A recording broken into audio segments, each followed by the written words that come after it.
ತಾವು ಈಗಾಗಲೇ ನೋಡಿದಿರಿ, ನಮ್ಮ ಯಮಕನಮಡಿ ಪೊಲೀಸ್ ಠಾಣಾ ವ್ಯಾಪ್ತಿಯ ಈ ಹತ್ತರಗಿ ಟೋಲ್ ಪ್ಲಾಜಾ ಹತ್ತಿರ ಇರ್ತಕ್ಕಂಥ ಈ ಫ್ಲೈಓವರ್ ಮೇಲೆ ಇನ್ನೂ ಕೆಲವೊಂದಿಷ್ಟು ಜನ ನಿಂತ್ಕೊಂಡಿದ್ದಾರೆ.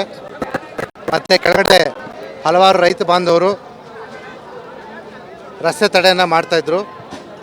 ಆ ಸಂದರ್ಭದಲ್ಲಿ ನಮ್ಮ ಪೊಲೀಸರು ಅವರಿಗೆ ರಸ್ತೆ ತಡೆ ಮಾಡಿರೋದನ್ನು ತೆಗಿಲಿಕ್ಕೆ ಮನವಿ ಮಾಡ್ಕೋತಿರ್ಬೇಕಾದ್ರೆ ಏನೋ ಅಪಾರ್ಥ ಉಂಟಾಗಿ ಕೆಲವೊಂದಿಷ್ಟು ರೈತರು ಅವ್ರ ಮೇಲೆ ಕಲ್ತೂರಾಟ ಮಾಡಿದರು.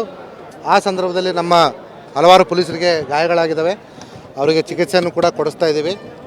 ತದನಂತರ ಆ ಕಲ್ತೂರಾಟ ಆದಂಥ ಸಂದರ್ಭದಲ್ಲಿ ಪರಿಸ್ಥಿತಿ ಉದ್ವಿಗ್ನಗೊಂಡಿತ್ತು. ಆದರೆ ನಮ್ಮ ಪೊಲೀಸರು ತಮ್ಮ ತಾಳ್ಮೆ, ಸಂಯಮ, ಶಿಸ್ತನ್ನು ಕಳೆದುಕೊಳ್ಳದೆ ಯಾವುದೇ ಬಲ ಪ್ರಯೋಗನ ಮಾಡದೆ ತಾತ್ಕಾಲಿಕವಾಗಿ ಹಿಂದೆ ಹೋಗಿದ್ದರು. ಈಗಾಗಲೇ ನಾವು ಮತ್ತೆ ಉಳಿದ ರೈತ ಬಾಂಧವರ ನಾಯಕರನ್ನ ಕರೆಸಿಬಿಟ್ಟು ರೈತರನ್ನ ಮತ್ತೆ ತಮ್ಮ ಸಮ್ಮುಖದಲ್ಲಿಯೇ ಮನವಿ ಮಾಡಿಕೊಂಡು ಶಾಂತಿಯುತ ಪ್ರತಿಭಟನೆಯನ್ನು ಮಾಡೋದಾಗಿದ್ದರೆ ಕಂಟಿನ್ಯೂ ಮಾಡಿ, ದಯವಿಟ್ಟು ಯಾವುದೇ ಕಾನೂನು ಮತ್ತು ಸುವ್ಯವಸ್ಥೆ ಧಕ್ಕೆ ಬರದೇ ಇರೋ ರೀತಿಯಲ್ಲಿ ನಡೆದುಕೊಡ್ಬೇಕು ಅಂತ ಮನವಿ ಮಾಡಿಕೊಂಡಾಗ ಈಗಾಗಲೇ ನಮ್ಮ ಮನವಿಗೆ ಪುರಸ್ಕರಿಸಿ ಅವರು ಸ್ಥಳದಿಂದ ರಸ್ತೆ ತಡೆಯನ್ನು ತೆರವುಗೊಳಿಸಿ ನಮಗೆ ಅನುಕೂಲ ಮಾಡಿಕೊಟ್ಟಿದ್ದಾರೆ.